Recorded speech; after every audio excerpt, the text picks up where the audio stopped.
Vérissure, le numéro 1 des alarmes en France. Rendez-vous sur vérissure.fr pour votre demande de devis gratuit. Vérissure présente Sud Radio, le numérique pour tous, Vanessa Pérez. Bonjour et bienvenue dans ce nouveau numéro du numérique pour tous. Ravi de vous retrouver et aujourd'hui on va parler placement et numérique. À l'heure où bon nombre de crises déstabilisent les perspectives de notre épargne, que ce soit la guerre en Ukraine, la crise des matières premières ou la normalisation des politiques monétaires. Alors faut-il investir en temps de crise et quels sont les meilleurs placements? Les crypto-monnaies sont-elles l'avenir du boursicotage? Et pour les plus audacieux, pourquoi ne pas essayer les NFT, ces fameux biens numériques dont on peut être propriétaire? C'est ce que nous vous ferons découvrir dans le numérique pour tous avec nos invités. Et c'est parti. Sud Radio, le numérique pour tous, Vanessa Pérez.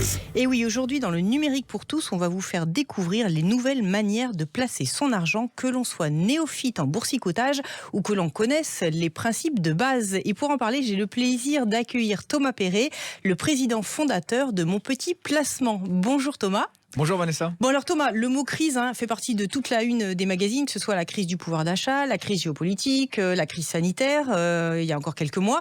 Donc on est en période de crise économique ou pas? Est-ce que vous pourriez nous éclairer là-dessus? Alors en tout cas, il y a une multitude de crises, comme vous l'avez dit, qu'elles soient énergétiques, même encore un petit peu sanitaires avec ce qui se passe en Chine. En revanche, on n'est pas encore concrètement en crise financière, c'est-à-dire que les marchés financiers n'ont pas eu un crack, mais la maison tangue.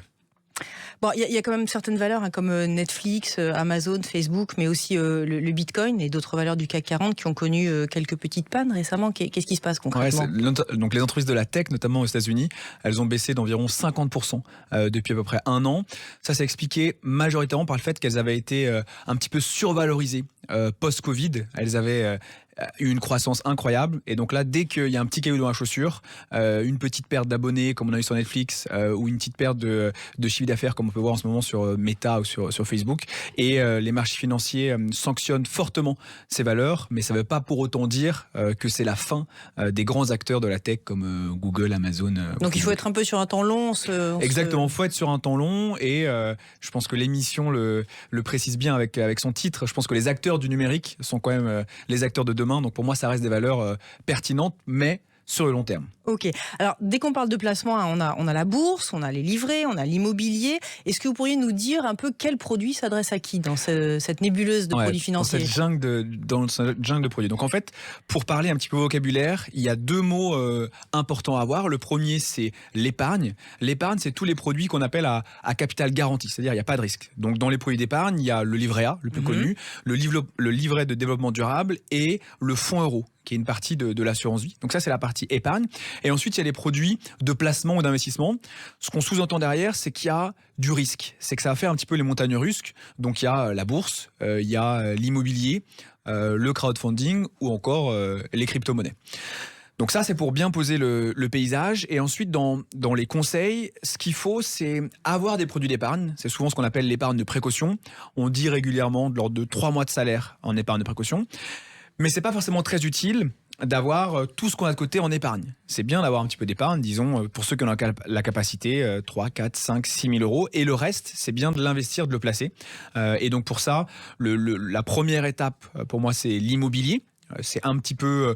C'est plus risqué que l'épargne, mais moins risqué que la bourse. On peut espérer avoir 4, 5, 6% par an si on reste sur plusieurs années. Et ensuite, il y a la bourse, les actions, comme on a évoqué, acheter du Google, Amazon, Netflix, où là, on peut viser du 7 à 8% par an si on reste investi sur le long terme. Alors justement, vous avez, vous, personnellement, créé Mon Petit Placement en 2017. Concrètement, vous proposez quoi aux gens qui seraient tentés d'aller boursicoter? C'est comme ça qu'on dit? Alors oui, placé sur les marchés financiers. C'est plus élégant. C'est un peu plus élégant. Et il y a moins de stéréotypes autour du mot boursicotage. Mais donc nous, on propose justement d'accompagner ces épargnants pour les faire passer du statut d'épargnant au statut d'investisseur. Donc pour ça, on propose à la fois une notion de conseil. Donc chaque utilisateur est accompagné par un conseiller humain.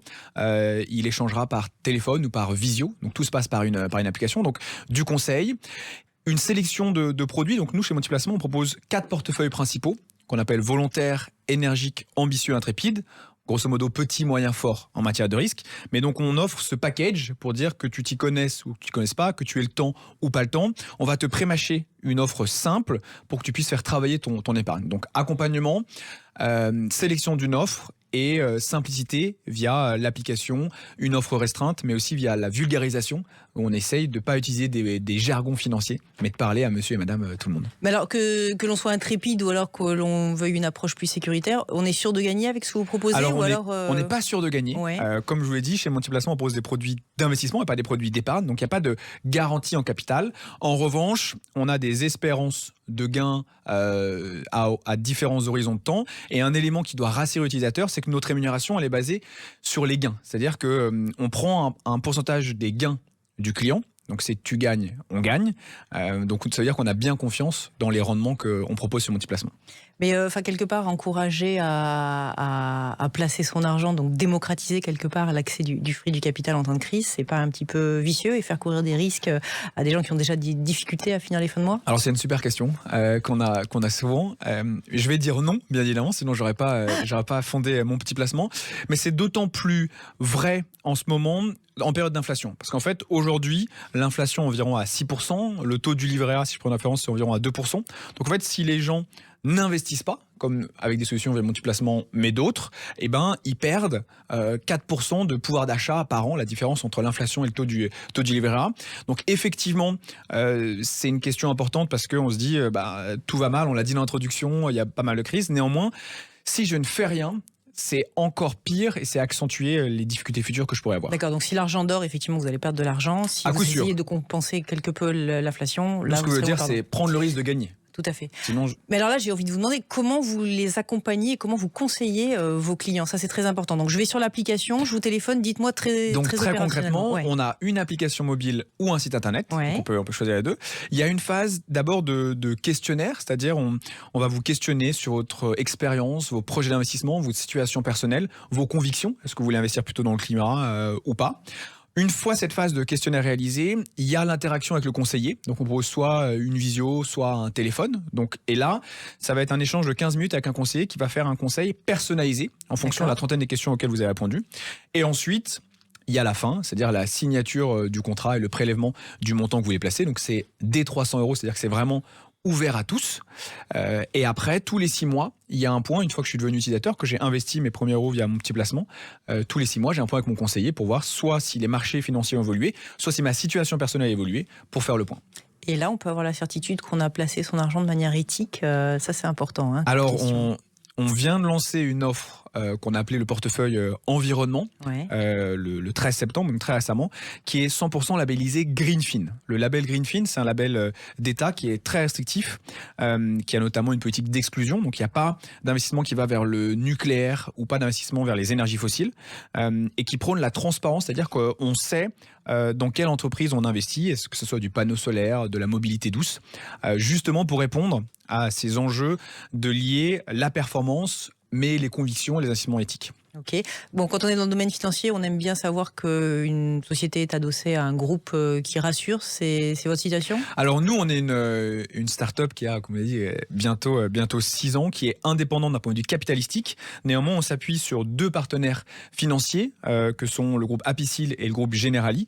C'est-à-dire que l'argent de nos clients est logé chez ces 2 assureurs via des contrats d'assurance vie. C'est-à-dire que si on va au bout, si Multiplacement était amené à mourir, il n'y a aucun risque pour l'utilisateur parce que l'argent continuera à être logé chez ces 2 compagnies. Bon, alors vos prochains enjeux, Thomas, ils tournent autour de quoi? Alors nous, on a un enjeu de volume. On vous l'a dit, on est là pour démocratiser l'investissement. Donc l'enjeu, c'est atteindre ce seuil fatidique des 100 000 clients investisseurs chez Multiplacement. On est aujourd'hui à 20 000. Donc voilà, il y a un enjeu de croissance. Et ensuite, il y a un enjeu d'ouvrir un petit peu notre gamme produit. Pour l'instant, on est majoritairement sur les 25-50 ans. On va lancer une offre pour les mineurs, c'est une demande qu'on a, et une offre pour préparer la retraite. Donc voilà, étoffer un petit peu la gamme de produits qu'on pose sur Multiplacement. Et donc à partir de 50 €, 100 €, on peut les mettre chez vous et puis exactement. Alors pour les mineurs, ça sera dès 100 €. Aujourd'hui, c'est dès 300 €. On peut se lancer et dynamiser son épargne. Parfait. Merci beaucoup Thomas. Et on rappelle que les performances passées ne préjugent pas des performances futures et que toute recherche de rendement présente des risques en capital. Il fallait le dire et c'est très important. Merci, ne Vanessa. Jouez que ce que vous êtes peut-être en mesure capable de perdre. Ça, c'est très important. Merci Thomas. Merci beaucoup de nous avoir permis de découvrir découvrir un peu les arcanes des placements. Dans quelques instants, nous allons tenter de comprendre si les bitcoins et autres crypto-monnaies, mais aussi les œuvres d'art numériques sont l'avenir du placement.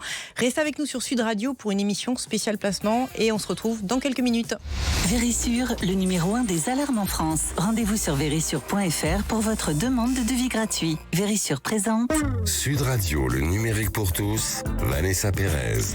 Alors nous avons évoqué avec notre premier invité les nouvelles modalités pour placer son argent, mais avec l'avènement des crypto-monnaies, le marché du placement voit de nouveaux entrants. Et pour en parler, j'ai le plaisir d'accueillir Alexandre Tchatchenko. Vous êtes directeur du service blockchain et crypto chez KPMG et vous êtes notamment l'auteur du livre Bitcoin et crypto-monnaie facile, paru aux éditions First. C'est ça, j'ai tout dit ? Tout à fait. Parfait. Bonjour Alexandre. Alors pour commencer déjà, rappelez-nous ce qu'est une crypto-monnaie et quelles sont les différentes cryptos pour qu'on plante bien le décor de cette interview. Exactement, c'est hyper important comme question parce que en fait crypto-monnaie c'est un terme très générique qui recouvre des réalités qui sont extrêmement différentes. La loi française d'ailleurs préfère le terme d'actif numérique puisque en fait la proposition de valeur elle réside dans ce côté actif. Pour comprendre le problème que résolvent les crypto-monnaies, il faut justement s'attacher à qu'est-ce que de l'épargne, qu'est-ce que de l'argent quand il est dans le monde numérique. Donc là, vraiment, j'exclus le cash physique de mon équation. Dans le monde numérique, quand vous avez quelque chose, quand vous avez de l'argent dans un compte en banque, en réalité, vous ne l'avez pas. Il s'agit d'une créance. C'est une grosse distinction par rapport au cash qu'on peut avoir chez soi, sous son matelas, etc. L'argent dans le monde numérique, je ne connais pas une seule façon de le faire qui ne soit pas détenu par un tiers. Et d'ailleurs, on vient de dire, l'argent est chez Generali, chez Apicil, il est chez quelqu'un. Donc les banques, une institution financière. Un tiers, mais en règle générale, évidemment, des tiers régulés et donc des institutions financières. La proposition de valeur des crypto-monnaies originalement, donc de Bitcoin, qui est la première crypto-monnaie en 2009, c'est de proposer une alternative en disant que c'est un actif, c'est non pas un passif, c'est pas une dette, c'est quelque chose que vous pouvez posséder en propre. Donc concrètement, l'euro, vous l'avez dans un compte en banque, et c'est la banque qui possède votre euro et qui vous donne le droit d'y accéder. Le Bitcoin, vous l'avez. Et il n'est pas censurable, on ne peut pas vous le prendre. Et donc ça a une grosse valeur parce que derrière, pour faire des transactions, pour faire de l'épargne, pour opérer à l'international, etc., en fait, on élimine le tiers de confiance qui est la banque en règle générale, de toutes ces opérations de conservation, d'échange, de paiement, etc. Donc ça, c'est la proposition de valeur originale des crypto-monnaies. Maintenant, en réalité, avec cette proposition de valeur, on fait plein de choses différentes. Bitcoin, on va dire, c'est la plus pure d'entre elles, parce que c'est la plus ancienne, la plus sécurisée aussi aujourd'hui, la plus grosse en termes de valeur, de marché, etc.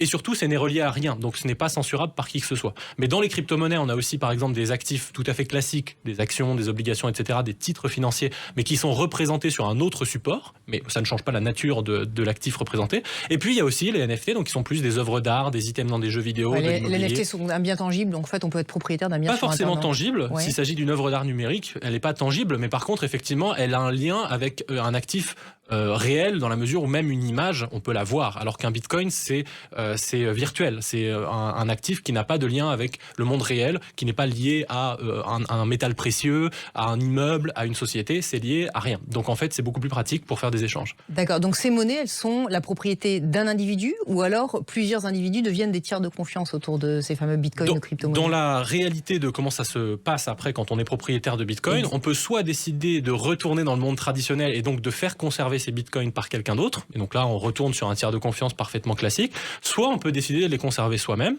et ça c'est une réflexion qu'on peut avoir en tant qu'individu, évidemment, je veux conserver mes propres bitcoins, il existe des solutions pour les sécuriser, on a Ledger en France qui est une licorne, donc une société valorisée plus d'1 milliard qui propose des services de sécurisation par exemple, pour soi-même, mais c'est la question que se posent aussi des entreprises, parce que les enjeux qui sont derrière, c'est que même pour les entreprises, aujourd'hui, être trésorier d'entreprise, globalement, c'est gérer une relation bancaire. C'est pas gérer son propre argent. Et donc là, elles ont la possibilité, pareil, de reprendre le contrôle sur leurs actifs, et donc de gérer, de sécuriser ces choses-là. Mais donc on peut avoir la propriété numérique de ces choses-là, sans dépendre d'un tiers de confiance, en tant qu'individu, en tant qu'association, en tant qu'entreprise, en tant que ce qu'on veut. Et alors, je peux convertir mes bitcoins, par exemple, en monnaie, en espèces sonnantes et trébuchantes, en euros, ou alors je ne fais que des transactions entre gens qui sont dotés de crypto? Alors, c'est une question d'horizon de temps. Et c'est aussi une question de situation personnelle. Le Bitcoin, aujourd'hui, pour prendre, encore une fois, la plus grosse, la plus classique, c'est quelque chose qui se construit en opposition au système financier traditionnel. On l'aura compris, il n'y a pas d'intermédiaire financier, il n'y a pas de banque centrale, il n'y a pas d'État, il n'y a rien. Donc, vous avez la possession, mais vous en avez aussi la responsabilité. Typiquement, si vous les perdez, vous les perdez. Il n'y a pas de service après-vente de ces choses-là. Donc, quand on est un Français moyen, culturellement habitués depuis 1000 ans à faire tout en centralisé, l'État fait beaucoup de choses, etc. Le Bitcoin aujourd'hui, c'est surtout un actif de placement. C'est-à-dire on va l'acheter sur un horizon de temps plutôt long, parce qu'on pense que l'adoption progresse et que plus elle progresse, plus l'actif va être valorisé. Mais vous êtes Libanais aujourd'hui. Les banques sont fermées jusqu'à nouvel ordre. En fait, ce n'est plus juste un actif d'investissement à ce moment-là. Ça veut dire que c'est votre actif littéralement de refuge. Vous êtes ukrainien, les banques sont fermées, les distributeurs sont fermés. Vous êtes vénézuélien, 1 million de % d'inflation. Vous êtes turc, 100% d'inflation. Donc en fait, dès qu'on sort du cadre de l'OCDE, en gros, et encore je dis ça, mais la Turquie fait partie de l'OCDE, l'utilité de Bitcoin comme actif alternatif, en fait, elle saute aux yeux. Mais pour un Français moyen, effectivement, on n'est pas du tout dans la même situation, et donc c'est beaucoup plus difficile de le concevoir autrement que comme un actif d'investissement.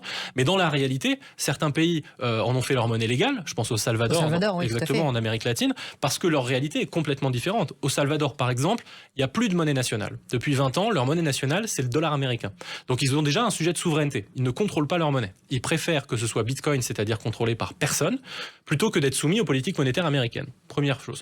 Deuxième chose, le Salvador, c'est un pays dans lequel il y a 1 personne sur 4 qui est bancarisée. Tout le reste n'a pas accès aux services financiers. Avec Bitcoin, il suffit d'un téléphone portable. Un téléphone portable, oui, tout à fait. Le PIB du Salvador, 1/4 du PIB du Salvador, c'est des gens qui travaillent à l'étranger qui renvoient de l'argent chez eux. Sur ce genre d'opération, les intermédiaires de confiance classiques, Western Union, TransferWise, etc., prennent jusqu'à 10%. Avec Bitcoin, 0. Alors c'est pas 0, mais ça va être 2-3 euros, peu importe le montant. Donc évidemment, quand on est salvadorien, l'intérêt du Bitcoin, il est radicalement différent de quand on est français moyen. Mais évidemment, à la fin de la journée, ça a 3 types d'usages. C'est l'inclusion financière au sens avoir accès à des services financiers, le paiement, ça coûte moins cher, c'est international, il n'y a pas de frontières, etc. Et la réserve de valeur. Mais après, évidemment, pour un Français moyen, il va le reconvertir en euros avant de le remettre dans l'économie réelle. Alors, par exemple, pour nos auditeurs et pour les gens qui sont sur notre sol, il y a quand même un fantasme médiatique qui laisserait imaginer qu'on peut s'enrichir avec ces monnaies. Est-ce que c'est le cas ? Parce qu'on peut s'enrichir avec ces monnaies, on peut aussi tout perdre. C'est le problème. On disait tout à l'heure, la différence entre l'épargne et l'investissement, c'est qu'il y a un côté actif risqué et un actif pas risqué. Prenez des monnaies traditionnelles. Vous avez de l'euro depuis le début de l'année, en dollars, vous avez perdu 20% de ce que vous avez. À l'inverse, vous êtes américain, vous venez de gagner 20% de pouvoir d'achat par rapport à toutes les autres monnaies du monde. Donc cette chose-là, on la retrouve aussi sur le Bitcoin. Le Bitcoin, si on le regarde en tendance longue, sur les 12-13 dernières années, il est passé de 0 à 20 000. Là, on est plutôt sur une tendance haussière. Maintenant, si on réduit évidemment la fenêtre pour regarder et qu'on regarde que 2022, il a perdu 50%. Donc ça dépend de l'horizon de temps, de l'horizon de détention. En tant qu'actif d'investissement, en règle générale, en tout cas pour Bitcoin, il vaut mieux le considérer comme un actif plutôt de long terme, de placement. Pour les autres crypto-monnaies, en fait, ce sont beaucoup plus des paris technologiques. Donc, il vaut mieux être informé d'abord sur ce que permet de faire Bitcoin ou Ethereum. Oui, parce que Bitcoin, c'est un nom, c'est pas générique. Bitcoin, c'est un nom. Oui. Il y en a d'autres. Il y a Ethereum, il y a. Dans les crypto-monnaies, en fait, il y en a plusieurs dizaines de milliers. Donc, c'est une vraie jungle. Il y en a plein. La quasi-totalité sont des projets qui vont mourir très probablement dans les prochaines années. Donc, il s'agit d'actifs très risqués. Indexées les unes sur les autres ou elles sont complètement indépendantes ? Pas forcément. Non. Ce sont des projets comme si c'était une entreprise, une start-up qui lance un projet. Bon, elle peut très bien rater au bout de 3 ans et le truc vaut 0. Bitcoin. Pour donner un ordre de grandeur, Bitcoin tout seul, c'est presque 40% de la valorisation de toutes les crypto-monnaies. Ensuite, vous rajoutez Ethereum, qui est la deuxième, vous rajoutez un bon 15-20%. Si vous sortez du top 10, vous êtes déjà dans la queue de peloton avec 10 000 crypto-monnaies qui en fait représentent moins de 5% de la valeur de toutes ces cryptos.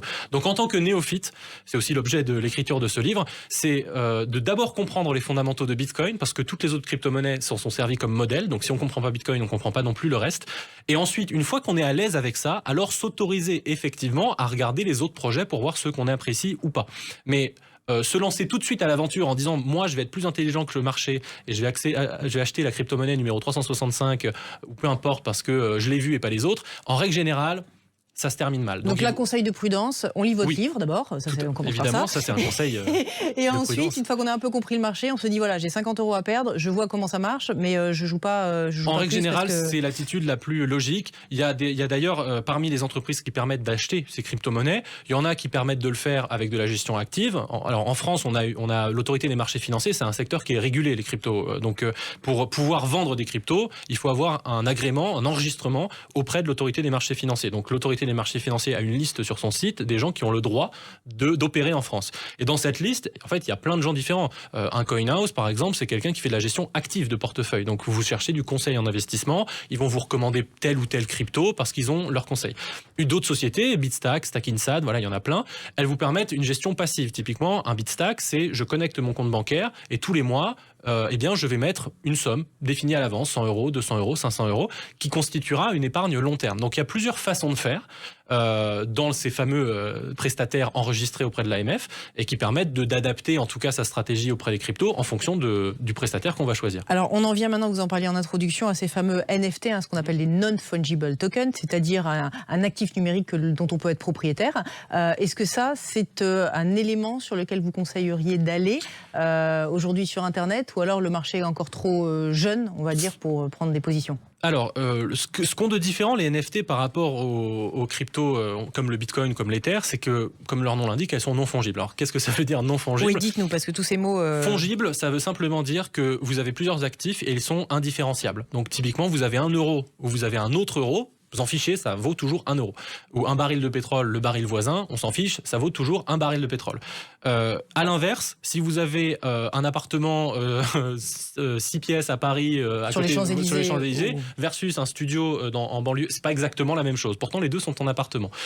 Donc, les NFT, c'est ça. C'est de dire, par exemple, une œuvre numérique, ou même pas numérique, dans la vraie vie, l'original de la Joconde, c'est pas la même chose qu'une copie de la Joconde. Pourtant, c'est les deux la Joconde.